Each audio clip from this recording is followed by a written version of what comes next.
Hoje está sendo um dia muito atípico para mim. Desde algumas horas atrás, eu percebo a dificuldade para falar com vocês. Não por temor, vergonha ou qualquer outro motivo semelhante. Mas eu percebo que hoje, com maior ênfase, o Senhor está confrontando a minha vida religiosa. E é tão difícil, porque eu começo a perceber que eu estou tão longe de ser uma pessoa que sou digno de ser chamado um religioso. Hoje o Senhor tirou o meu dia, para me confrontar, para me mostrar tópico por tópico. E esse texto de José, ele vem trazendo uma iluminação tão bonita do que é ter fé e esperança em um Deus, que me admira a ponto de saber que eu não tinha a mesma coragem, talvez a mesma veemência, a mesma seriedade e a mesma inclinação que José teve. E se perguntar para vocês, qual seria a resposta de vocês? Minha vida religiosa é praticamente um lixo. É uma vida pautada em julgamentos. É olhar para as pessoas que têm muito mais erros do que eu e condenar elas. E fazer com que essas pessoas possam contemplar talvez a misericórdia de Deus ou a graça de Deus através da minha vida. Está praticamente impossível. E olha, irmãos, eu mudei. Quem me conheceu há alguns 5 anos atrás sabe que eu mudei muito. Mas quando nós temos como padrão o nosso Senhor, nós vamos perceber que sempre nós vamos ser qualificados como escória, como pecadores, como pessoas deploráveis e de atitudes deploráveis, indignas de condenar qualquer outra pessoa.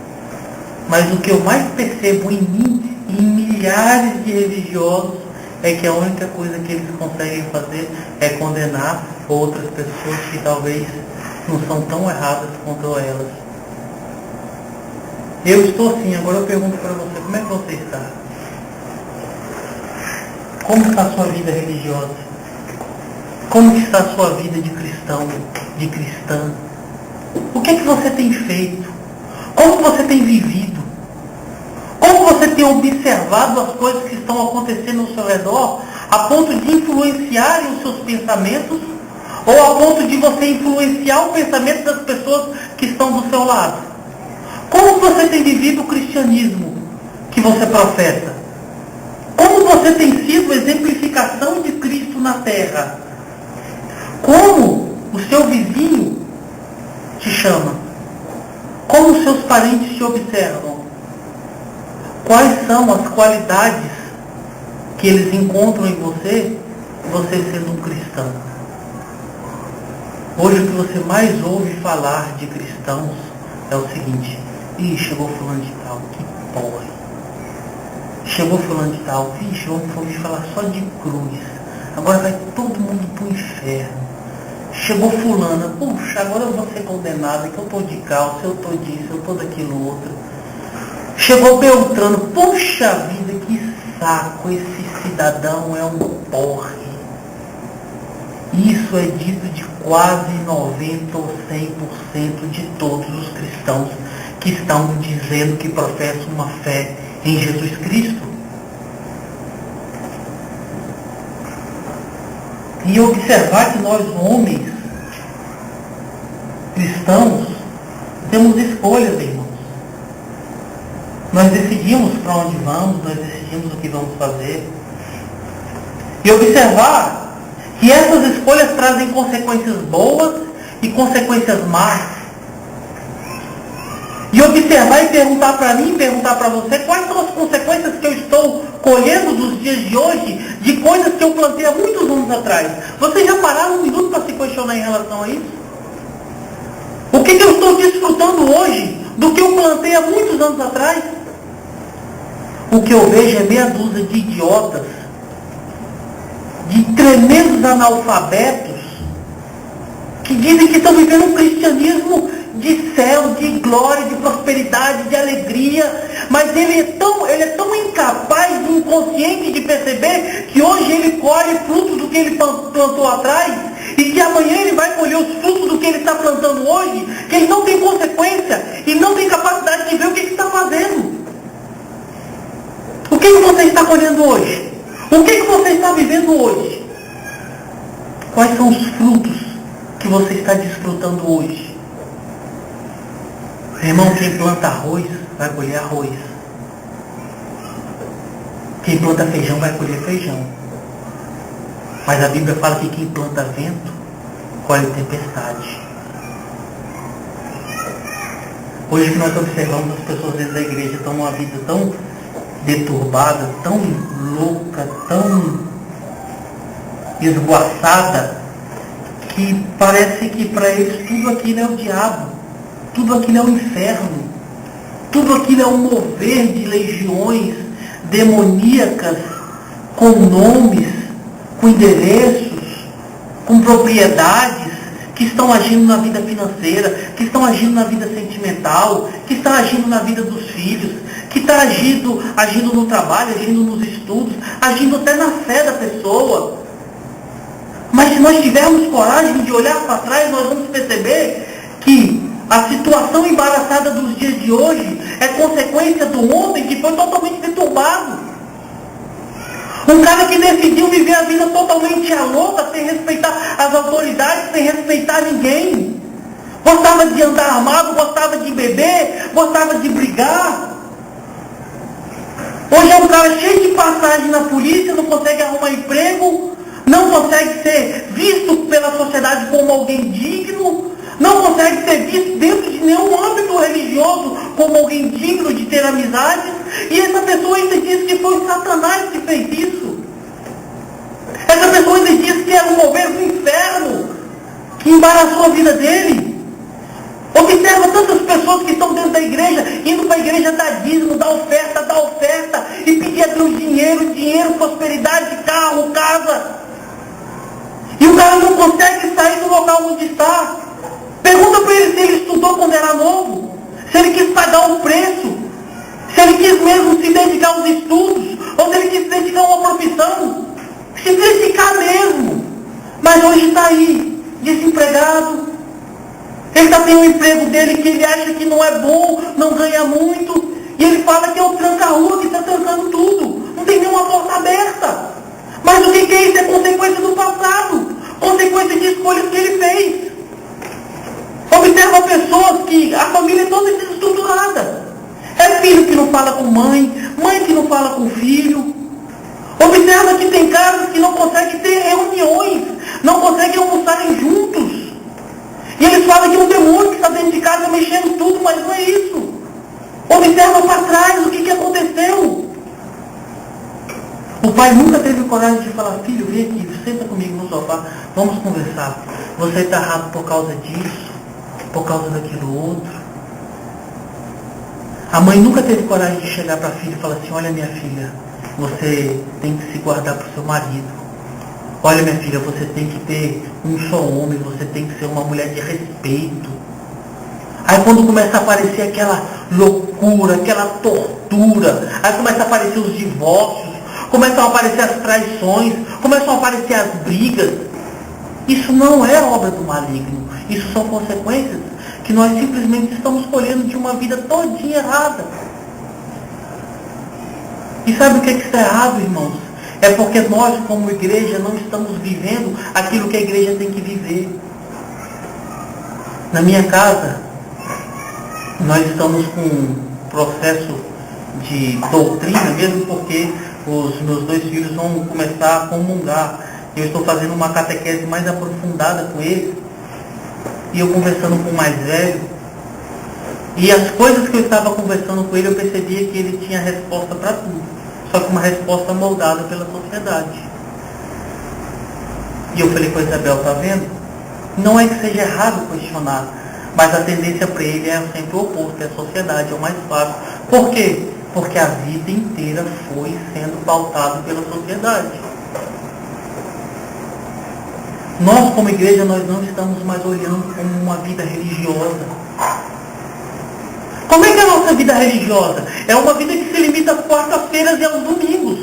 E nós estamos muito bem, porque a vida da maioria da igreja se limita ao domingo. O dia de domingo é o dia de religioso. Por que muitas coisas não estão dando certo? Por que as perspectivas não estão sendo supridas? Porque as perspectivas da igreja são perspectivas mundanas. Sabe, muita gente está vindo para a igreja para fazer campanha, para conquistar mundos e fundos. Mas ao invés de vir para a igreja, vai trabalhar preguiçoso. Vai estudar preguiçosa. Porque Deus não vai dar de mão beijada para ninguém, não. Porque a nossa ótica como igreja é a ótica do mundo que nós temos que prosperar sempre. A ótica da igreja não é se contentar com aquilo que o Senhor está me dando, para que eu glorifique o nome de Deus todos os dias. A ótica da igreja é me arrumar bem arrumadinha, bem bacana, ter uma vida social bem bacana, para arrumar um namoradinho bem bacana, uma namoradinha bem bacana, sair com ela, beber, me divertir.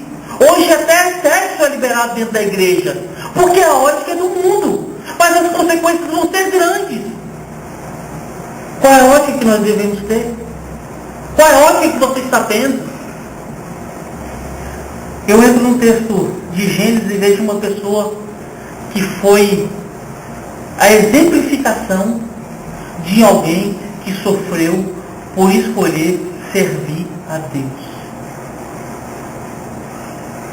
Escolhas certas, escolhas que mostrem que vocês temem ao Senhor, não é garantia que tudo vai dar certo.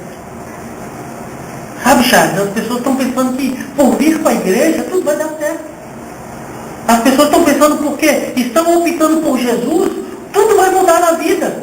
Vai ser mil maravilhas, vai ser um caminho só de flores. As pessoas estão pensando, por professar uma fé, tudo vai ser de forma contrária que foi no passado. Mas observem, as escolhas dos homens e dos personagens bíblicos, que foram escolhas corretas, tiveram consequências e também muitas consequências que não foram agradáveis a eles. Olha a consequência que José sofreu. Você está com sua Bíblia aberta? Vamos lá para o capítulo 39.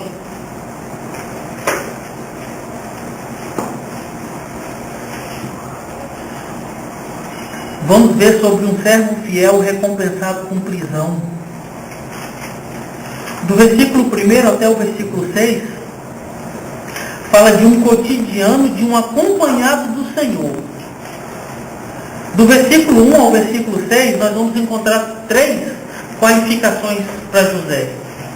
Primeira, uma simples mercadoria. José foi uma simples mercadoria, vendido. Primeiro, vendido pelos irmãos. Depois, vendido a este homem. Segundo, um homem próspero, um servo próspero. Uma pessoa que começou a se destacar dos que estavam junto com ele. E terceiro, um mordomo. Uma pessoa de total confiança. Uma pessoa que cuidava de todos os bens. Uma pessoa que simplesmente era a maior autoridade na casa, que havia um dono. Maior autoridade até mesmo que o dono. Esse foi o José. Do versículo 1 até o versículo 6, nós encontramos essas 3 qualificações para José. E nós vamos observar que a vida de José, mesmo após ter sido vendido pelos seus irmãos, ele vive uma vida de certa forma normal. Ele sai da casa do seu pai, não por querer sair, mas sim por ser traído, por ser subjugado, por ser vendido, e vai para um local que com certeza ele não queria ir. E ali naquele local, nós observamos que José começa a viver uma vida normal, se eu posso dizer assim. E essa normalidade da vida de José mostra uma coisa muito interessante, que vai dizer que o Senhor era com José. E o fato de dizer que o Senhor era com José, o autor ainda traz outra informação que diz que tudo aquilo que José fazia prosperava. E todos que estavam próximos dele, principalmente o seu Senhor, percebia isso. Percebam, o cara foi traído, subjugado, tentaram matar ele, vendido, passa por toda essa humilhação, tem que viver uma vida. Você imagina se ele escolhesse viver uma vida sendo subjugado por ele mesmo, se condoendo pela sua situação. Eu sou um coitado, eu sou um miserável, eu fui traído, eu não sou digno, eu mereço a morte, eu estou longe da casa dos meus pais, eu estou longe da minha família. Você imagina se ele fosse se subjugar por esses sentimentos e por esses pensamentos? A vida desse homem ia ser um inferno, a vida desse homem ia ser uma loucura. Mas aprove a Deus da consistência, persistência e força para José, para que José vivesse de uma forma tal que fosse visto como aquele que o Senhor andava com ele. Isso começa a machucar o meu ego, um ego chamado cristianismo. Isso começa a levantar questionamentos para mim. Eu espero que esses questionamentos sejam transferidos para vocês. Observe, traído, subjugado, vendido, e mesmo assim, ele foi visto como alguém que era acompanhado pelo Senhor, e tudo que ele fazia prosperava.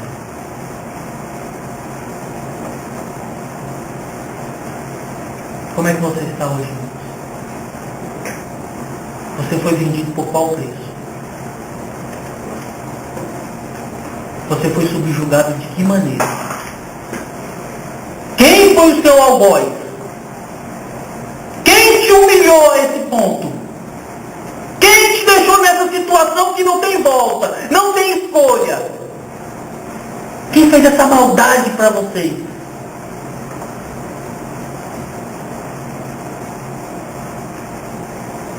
Qual de vocês tem certeza que as pessoas que olham para vocês dizem: essa pessoa é acompanhada por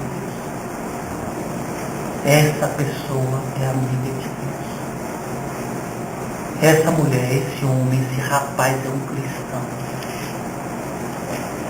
Puxa vida, tudo que ele faz dá certo, tudo que ele faz é diferente. Qual de nós podemos falar isso? Aí nós entramos naquela premissa que os grandes teólogos caminharam durante a história, que a maior evangelização não é aquela que é proferida, nem aquela que é falada, é aquela que é vivida. Os grandes teólogos sempre disseram durante a história: vivam o cristianismo, falem menos, anunciem o cristianismo com a vida. E o que nós encontramos nos dias de hoje são pessoas que estão anunciando uma santidade que elas nunca tiveram. São pessoas que estão anunciando um companheiro que nunca andou com elas. São pessoas que estão anunciando um amigo que nunca foi amigo. São pessoas que estão dizendo o que vivem o que nunca viveram. E observem, o próprio Senhor Jesus disse: o que vale o meu testemunho de mim? Mas não sou eu que dou meu testemunho de mim. E nós conseguimos testemunhar a nossa vida. Você já reparou, Charles? Quantos de nós cristãos estamos dizendo que somos santos? Estamos espalhando para meia turma de pessoas que nós jejuamos, que nós oramos, que nós lemos a Bíblia. Estamos falando para meio mundo de gente que oramos por ela. Estamos dizendo que nós somos santarrões. Estamos dizendo que nós vamos para o culto várias vezes. Estamos dizendo que nós ajudamos. Estamos demonstrando isso todos os dias com palavras, mais palavras, mais palavras. Mas o mundo está vendo algo totalmente diferente do que minha boca está falando. No início da minha conversão, eu lembro que nós íamos para o Monte do Pessu e ficávamos ali a madrugada todinha, cara. Orando. E teve um dia que eu cheguei pela manhã e o pastor Valdo falou assim para mim: Tiago, você tem que vigiar, rapaz. O pessoal está falando isso de você. Eu falei: quem é esse filho da... Ele falou: meu irmão, você ficou a noite todinha orando, estava jejuando. Eu falei: que vai para o inferno, eu quero matar. Mas eu falei uma centena de palavrão. Sabe, irmãos, isso que eu fiz é o que vocês e a maioria dos cristãos estão fazendo todos os dias. Aí nós olhamos para José que estava vivendo uma desgraça de vida, a ponto de ele perceber que aqueles que eram sangue do sangue dele tinham abandonado ele, tinham traído ele, tinham vendido ele. E mesmo nessa condição, o camarada conseguia ser observado como alguém que andava com Deus, Deus andava com ele, e tudo que ele fazia, ele era próspero. Nós estamos cheios de saúde. Nós estamos com a nossa família estruturada. Nós temos emprego, nós conseguimos comer, nós conseguimos fazer as nossas coisas com as nossas próprias mãos. Mas, Charles, nós não conseguimos testemunhar Cristo com a nossa vida, só conseguimos testemunhar mentindo todos os dias. Um cristianismo vagabundo que está sendo vivido dentro da igreja. Isso não é cristianismo, isso é mentira. Como é difícil. Eu não sou santo, estou longe de ser exemplo. Mas hoje chegou um pastor da Madureira que até o jeito dele olhar era diferente. O camarada olhava lá de cima. Eu falei assim, Senhor. E o Senhor começou a me maltratar nessa hora.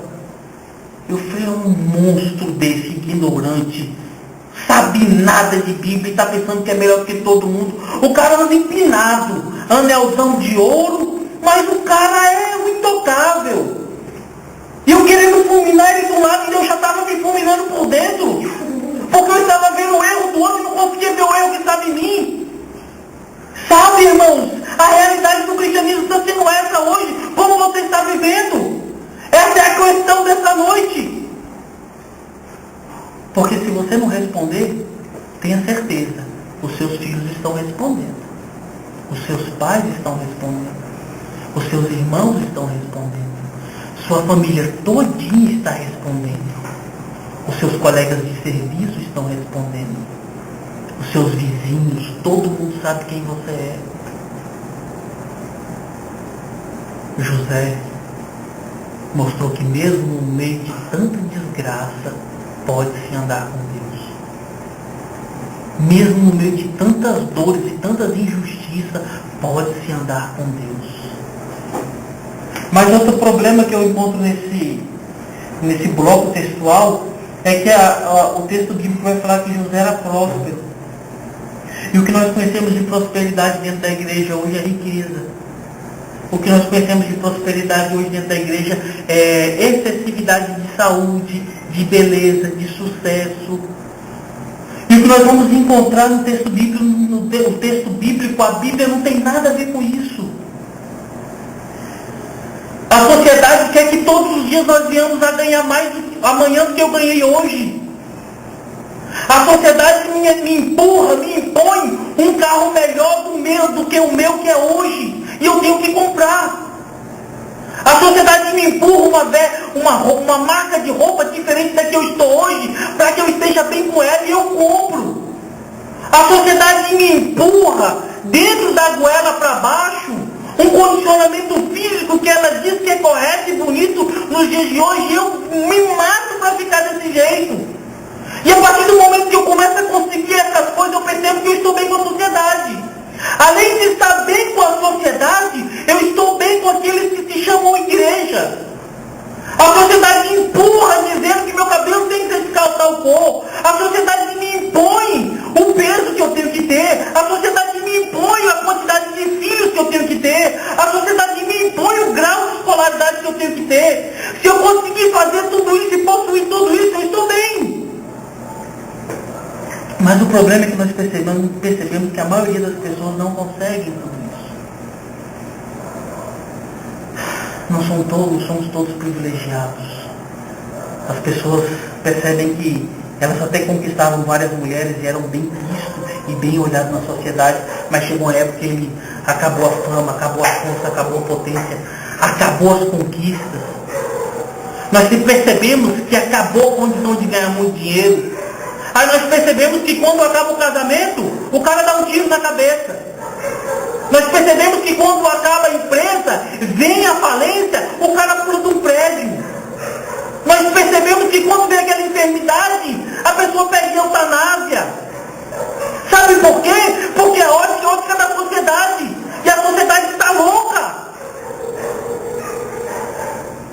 Como é que você está olhando para os dias de hoje?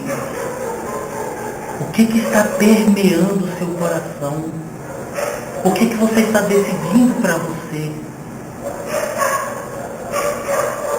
A prosperidade que a Bíblia nos fala é aquela da ausência da necessidade.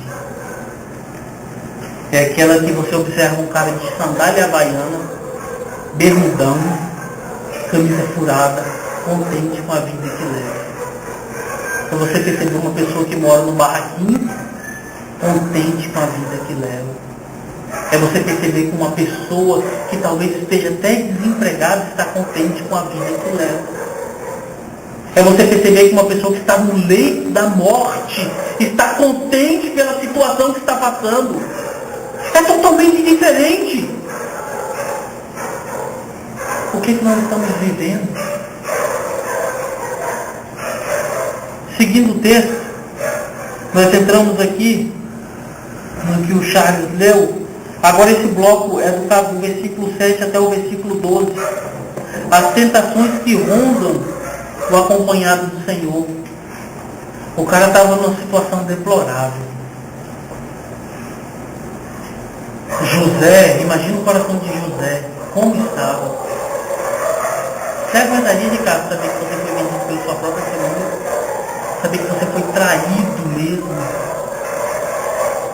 Como é que você viveria esses dias?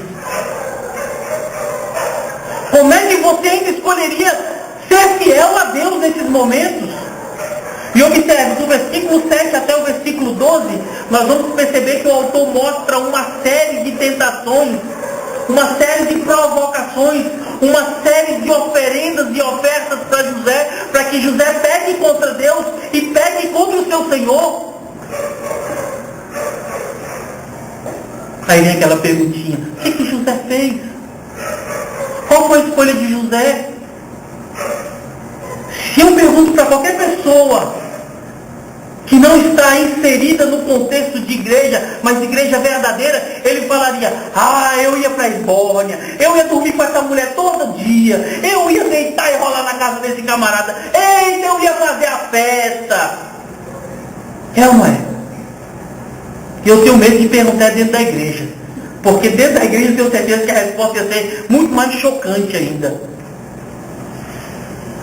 Quando eu estava no seminário, a primeira prova que eu fui fazer, a professora saiu da sala e todo mundo começou a colar. Eu falei: meu Deus do céu, o que está acontecendo aqui? E aquele negócio me incomodando, e eu comecei a perder o rumo, não consegui mais raciocinar. Falei: Senhor da glória, o que está acontecendo aqui? Não conheci o rapaz que estava do meu lado. Eu falei: meu irmão, não leva mal não, mas rapaz, vocês estão colando. Meu irmão, Jesus já morreu, meu irmão. Cola, pega, depois você pede perdão e acabou tudo. Eu falei: meu Deus do céu. Eu não colei porque eu não tive coragem de pegar tanto, não. Eu não colei porque eu fiquei tão assustado com a resposta que eu sei que aquela prova eu tirei um 0. Irmãos, e a pior desgraça é que nós vamos nos acomodando com essas práticas pecaminosas. Nós vamos nos familiarizando com o pecado. E observe, José, a Bíblia vai falar, foi tentado com enorme frequência. Versículo 8. Motivos para não pecar. 8 e 9. Ele, porém, recusou e disse à mulher do seu senhor: tem-me por mordomo o meu senhor, e não sabe do que há em casa, pois tudo que tem me passou ele às minhas mãos. Ele não é maior do que eu nesta casa, e nenhuma coisa me vedou, senão a ti, porque és sua mulher. Como, pois, cometeria eu tamanha maldade e pecaria contra Deus? No versículo 7 diz o seguinte: aconteceu, pois, depois destas coisas, que a mulher do seu senhor pôs os olhos em José e lhe disse: deita-te comigo. A melhor coisa para quem está sofrendo de grande dor, de uma grande decepção amorosa, eles dizem: mata, conforta-se com outra. O que José estava precisando era uma grande paixão, um grande ardor, algo que tirasse aquela mácula, aquela dor do coração. Não tiraria, mas pelo menos disfarçaria tamanha traição, tamanha dor, tamanho ultraje. Mas observe, José tinha duas consciências. A primeira, eu sou um servo, e esse Senhor que me fez servo, Ele confiou em mim todas as coisas. Segunda, eu não posso pecar contra Deus e nem contra o meu Senhor. Como é difícil ser seguidor de Deus. Como é difícil rejeitar as tentações da vida. Como é difícil rejeitar os pratos ofertados para mim e para você. Talvez eu estou falando isso agora e tem gente que está se lambuzando em pratos de pecado. Talvez tem pessoas que estão falando, meu Deus do céu, é verdade. Esses pratos todos os dias são ofertados para mim. Mas lembre-se, José tinha todos os motivos do mundo para pecar contra Deus e trair a confiança do seu Senhor. Sabe por quê? Porque ele estava na situação que o mundo diz, subjugado, traído, maltratado, carente de carinho, carente de desejo, carente de ardor. Mas ele escolheu ser fiel. Você está sendo fiel com o seu Senhor, irmão? Você está sendo fiel com o seu Deus? Quais são os pratos que estão chegando todos os dias na sua mesa? Quais são as ofertas que estão chegando todo dia na sua cara? O que você tem feito? E essa mulher no versículo 11 e 12, ela dá a cartada final. Sucedeu que certo dia veio ele a casa para atender aos negócios, e ninguém dos de casa se achava presente. Então ela o pegou pelas vestes e lhe disse, deita-te comigo. Ele, porém, deixando as vestes nas mãos dela, saiu, fugindo para fora.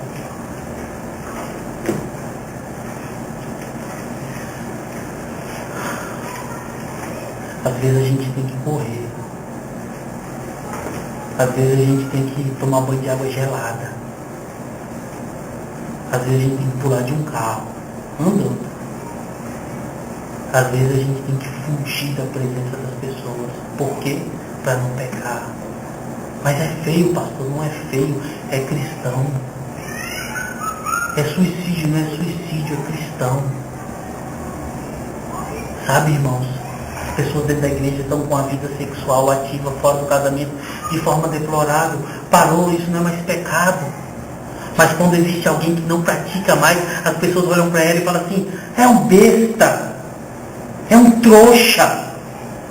Mas aquela pessoa está firme no Senhor. Hoje a maioria das pessoas que estão na igreja não devolvem mais o dízimo.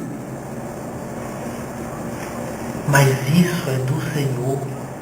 Hoje as pessoas que estão dentro da igreja continuam mentindo, continuam roubando, continuam matando todos os dias.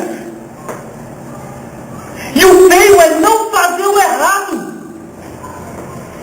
Uma história que me inspira muito. Uns chamam ele de São Beneditino, outros chamam ele de São Bento. Ele foi um dos precursores do movimento monástico, na época da falência espiritual e doutrinária da Igreja Católica Romana. Essa época era a época que os grandes monges, as pessoas que tinham um pouquinho mais de decência, elas entravam dentro das cavernas e viviam para oração e leitura, meditação, uma vida religiosa, aquilo que eles sabiam que tinha que ser vivido, eles iam para lá. E esse homem largou a vida dele todinha e decidiu ser um monge. E ficava lá dentro das cavernas, e tinha uma vida religiosa. Mas certa vez, nas suas indas e vindas para a cidade, ele encontrou uma moça muito bonita. Linda, linda, linda. E ele se enamorou por ela. E ficou apaixonado. E aí, abriram-se duas portas. Largo tudo e entrego a minha paixão, ou esqueço ela e vivo a vida religiosa. E o texto continua dizendo que esse homem se martirizava porque ele não sabia o que ia escolher. E chegou um dia que era um dia crucial para ele, que ele ia tomar sua decisão, mas ele estava tão tendencioso para aquele amor, não que esteja errado uma vida relacionamental. Ele viu um cacto no chão. Vocês sabem o que é um cacto? Aquela grande folha verde, o árvore, o fruto, ou sei lá, uma coisa bem grande, cheia de espinhos. E ele decidiu naquela hora, ele tirou as vestes dele e pulou em cima daquele cacto. E se rolou em cima dele. Imagina o que aconteceu com esse homem. Tem hora que nós temos que pular sobre os cactos. Porque se não o fizermos, nós não vamos fazer a vontade do Senhor. Se nós não nos abraçarmos com os espinhos, nós vamos dar vazão ao pecado. Se nós não nos agarrarmos à cruz, nós vamos ir para o caminho errado. O que você vai fazer? A cruz, os cactos, os espinhos ou o pecado? José decidiu. Eu não vou trair a confiança do meu Senhor e não vou pecar contra Deus. E a última parte do texto, que é do verso 13 ao verso 20, nós vamos observar algo que é, numa ótica talvez retorcida, é esdrúxulo ver isso. Por ser fiel ao Senhor, José colheu frutos. Quais foram os frutos que José colheu? Mais uma vez, mentiras, ira, traição e injustiça. Isso por quê? Porque foi fiel ao Senhor. Aconteceu que essa mulher pegou as vestes de José, fez um escândalo, segurou as vestes dele e contou para o marido. E esse homem ficou iracundo. Pegou José e colocou na prisão.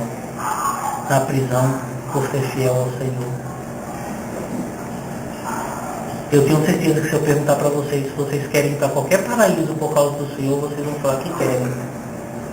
Agora, se eu perguntar para vocês se vocês querem padecer por causa do Senhor, poucos vão falar que querem. Sabe por quê? Porque nós estamos acostumados àquilo que é fácil, afável, tranquilo. Mas viver o cristianismo é difícil, é doloroso, é árduo. Aceitar a viver a vontade de Deus é aceitar as injustiças da vida. Sabe por quê, irmãos? Porque todos os dias nós somos convocados a pecar contra a nossa família. Como? Traindo nossas esposas, traindo os esposos, traindo a fidelidade e a confiança dos nossos filhos. Se nós decidirmos não fazer, espera, existem consequências, existem palavras duras, existem pessoas que são tão mesquinhas que vão tentar continuar a fazer várias e várias vezes para que você caia, para que você peque. Às vezes, por você não fazer isso, você tem que enclausurar a sua família dentro de casa. Você tem que enclausurar a sua família dentro da igreja. Você tem que reter dinheiro. Você tem que dar dinheiro. Você tem que sacrificar-se. Porque você escolheu servir o Senhor. Porque você decidiu ser fiel à sua família. Porque você decidiu ser fiel à sua esposa, aos seus filhos. Hoje, ser bom para os filhos é dar dinheiro para o moleque para balada. É comprar camisinha para o seu filho, comprar preservativo para sua filha. Isso está acontecendo dentro da igreja, Charles. Que absurdo. Hoje ser bom para a filha é comprar uma cama de casal e colocar no quarto dela, para que ela tenha relacionamento dentro de casa. Que bênção! É para que eu possa saber que aqui está tudo bem. Isso é obra do diabo, irmãos. Ser fiel ao Senhor e decidir fazer com que sua família seja fiel ao Senhor é observar que os seus filhos vão olhar para você de uma forma torpe. Porque os amiguinhos dele acontece isso todos os dias dentro de casa. É observar que talvez o seu esposo ou sua esposa comece a falar com você de forma mais áspera, mais dura. Porque a sua decisão talvez confronte a realidade da sua casa. Ser fiel ao Senhor não é fácil, não é bom e também não é agradável, irmãos. Mas por que eu tenho que ser fiel ao Senhor? Porque é ordem dele que nós sejamos fiéis. Como é difícil ser fiel aos meus pais. Porque eu tenho que aceitar toda a imposição que ele coloca sobre minha vida. E observar que meus amiguinhos estão debochando dos seus pais, estão deitando e rolando, Tem amiguinho meu que tem 10 namoradinhas, tá saindo com a menina. E da mesma forma as meninas, mas eu tenho que aguentar meu pai, aguentar minha mãe. Se eu não tiver ótica, que eu tenho que fazer isso por causa do Senhor, por amor do Senhor, porque o Senhor colocou meu pai e minha mãe como autoridade da minha família, eu nunca vou fazer, porque isso é um porre. Mas as pessoas estão colhendo frutos terríveis, porque não estão escutando o Senhor. Porque tem um monte de louco, filósofo dentro da igreja, psicólogo dentro da igreja, esse monte de porcaria que querem questionar tudo. Por que eu tenho que fazer isso? Porque o Senhor mandou. Mas se o Senhor mandou, tem que fazer tudo? Tem que fazer tudo. Se não quiser fazer tudo, a porta da rua é serventia da casa. Sabe por quê, irmãos? Porque o cristianismo é duro. Me mostra outro motivo na Bíblia que exista para que eu possa fazer a vontade do Senhor, que não seja simplesmente obedecer ao desejo dele. Porque não tem recompensa nenhuma, irmãos. Não tem dinheiro nenhum. Não tem prazer nenhum. Não tem nada. A única satisfação é a certeza que no meio do escárnio, da dor, dos olhares tortos, o meu coração vai estar em paz com Deus. Isso para o mundano é triste, porque isso é muito pouco. Porque eu tenho que ser fiel ao meu patrão chato, endemoniado, lunático. Porque a Bíblia diz servir ao seu Senhor como serve a Deus. E tem crente falando, não, eu tenho que mostrar que eu sou crente, eu tenho que abrir a Bíblia, eu tenho que pregar. Você tem que trabalhar, você tem que ser fiel, você tem que ser uma pessoa honrada, obediente. Por que o cristianismo está tão difícil de engolir hoje? Porque nós não estamos mais lendo a Bíblia. A Bíblia fala tudo diferente do que a igreja está vivendo. Sabe, irmãos? E talvez eu não vou ganhar uma promoção, talvez eu não vou ganhar um salário maior, talvez eu não vou ganhar um carro para andar à vontade, talvez eu não vou ganhar um cartão corporativo. Não. Mas o que me conforta é estar com o Senhor. Todos os dias você tem muitas escolhas. Observe o que você está escolhendo. E se você escolher estar com o Senhor, obedecer ao Senhor, obedecer às palavras do Senhor, fique contente quando as tribulações chegarem, quando as dificuldades chegarem, porque quem te consola é o Senhor. Quem dá paz no seu coração é o Senhor. Agora tome cuidado quando a prosperidade financeira chegar, quando a fama chegar, quando o sucesso chegar, quando a folga chegar e você perceber que não tem paz no seu coração. Desconfie, fuja, se esconda, mas o seu esconderijo é seu, na cruz. Só Ele pode dar força. Escolha a coisa correta. Escolha obedecer ao Senhor. Escolha servir o Senhor. José escolheu. O propósito que Deus tinha na vida de José foi para a vida de José. Ninguém aqui vai ser o maior de Brasília, não. Foi porque o Senhor tinha que cumprir a palavra dele como cumpriu. O propósito que Deus tem na tua vida e na tua vida. E tenha paz no seu coração. Vamos fechar os nossos olhos. Senhor Jesus, Tu és a nossa fonte de inspiração. Porque quando nós falamos de escolha, de sofrimentos, nós só observamos que Tu escolheu, Senhor, bebeu o cálice da justiça.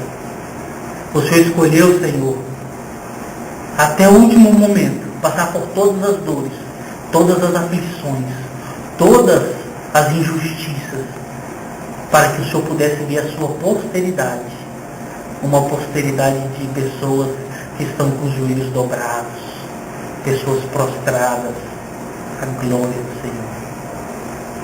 Pai, por favor, ajuda-nos nessa jornada, uma jornada que não é nada fácil, uma jornada que é totalmente ao contrário, muito difícil, Senhor. Quantos são os espinhos? Estou tentando pegar uma flor, mas eu me rasgo todo porque só tem espinhos, Senhor. Está tão difícil essa caminhada. Quantas são as injustiças que estão vindo contra nós? Quantas são as intempéries, as vicissitudes, as idiosincrasias loucas? Pai, por favor, tenha misericórdia de nós. Dai-nos a tua mão, Senhor, para que possamos andar firmes, para que possamos ter certeza que mesmo em meio às dores, às lágrimas, às traições, mesmo em meio à falência, mesmo em meio aos adultérios, às injustiças da vida, o Senhor está de mão dada comigo, conosco, e vai fazer com que nós venhamos a andar de cabeças erguidas, não porque somos superiores ou melhores, ou possuímos algo que as pessoas não possuem, mas porque os nossos olhos estão fitos ao céu, aonde Tu estás. Dai-nos essa graça, Pai, porque muitos de nós ainda vamos ficar enfermos, muitos de nós ainda vamos passar por decepções, traições, enganos, mas que nós venhamos estar firmes, Senhor, porque a Tua palavra diz que o Senhor venceu o mundo. Ajuda-nos, Senhor. Por favor, tira a nossa máscara, Senhor. A nossa máscara é pior do que aqueles que nós estamos tanto maldizendo. Tira as nossas máscaras, Senhor. Tira, por favor, para que nós possamos nos ver e nos conhecer verdadeiramente. E assim, nós possamos ser lavados pelo Senhor. Por Cristo Jesus. Amém. Amém.